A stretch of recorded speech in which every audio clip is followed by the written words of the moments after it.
It's changed a huge amount. I mean, when I was younger and just starting off, and my family were quite into doing. They were in what used to be called amateur operatics, so sort of amateur stuff, and so I grew up around it. I knew what going to a theatre was, and I knew what performing was, and that kind of thing. And then I got into it just because it's what my family did, and I was encouraged to do it. And then I joined a youth theatre, started to take it a bit more seriously, and then just sort of followed people through. I mean, the youth theatre I was in, Russell T Davies was in as well, for any Doctor Who fans. So I just saw what other people were doing and sort of carried on after them, and went to drama school. And then, early on, it was about trying to make my mark as an actor, and trying to do the best I could and get people to notice me and all that kind of stuff. And then slowly over time, it does inevitably change your relationship to it and why you're doing it, and especially as you start to get feedback from people, like I say, about where the things that you've been in are very meaningful to them.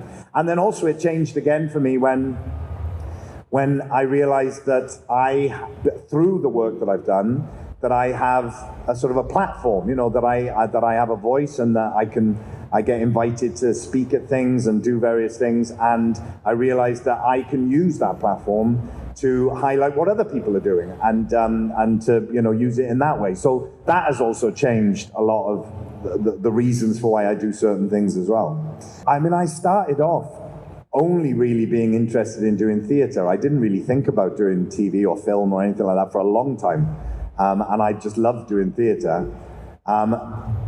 And then when I did start doing more film and TV, I started to see different things about the mediums that I enjoyed. So I liked the sort of immediacy of doing theatre, obviously being on stage in front of all sharing the experience together like we are today, and the unpredictability of that. But doing the same play, the same performance, even though it does change each night, but doing 6 months of that does funny things to your brain. And it does sort of play tricks on you a bit. Whereas filming, you're doing different material every day, and I enjoyed that aspect of it. And also on stage, if we're in a theatre as big as this, the sort of performance that you give has to be able to be, as entertaining to the person right at the back as it is to the person at the front, and that requires a certain kind of performance. A way of performing, whereas with film and TV, obviously the camera is right there and can see all kinds of different things. But what I have enjoyed about working on film as well is how can you play quite big characters on film? That might be, the characters themselves might be quite theatrical or quite large characters, and how do you find a way to be able to do that on film or TV that is still believable and that an audience still can invest in? And I've kind of enjoyed that. So there are moments like when I hear people talking about like the laugh I did as Arrow in Twilight or something, and thank you very much. And I remember someone sending me 24 hours of that laugh on a loop. Did you listen to all of it? I listen to it every day. That's actually impossible, isn't it, to listen to it every day, because it is 24 hours. But no, I did like that.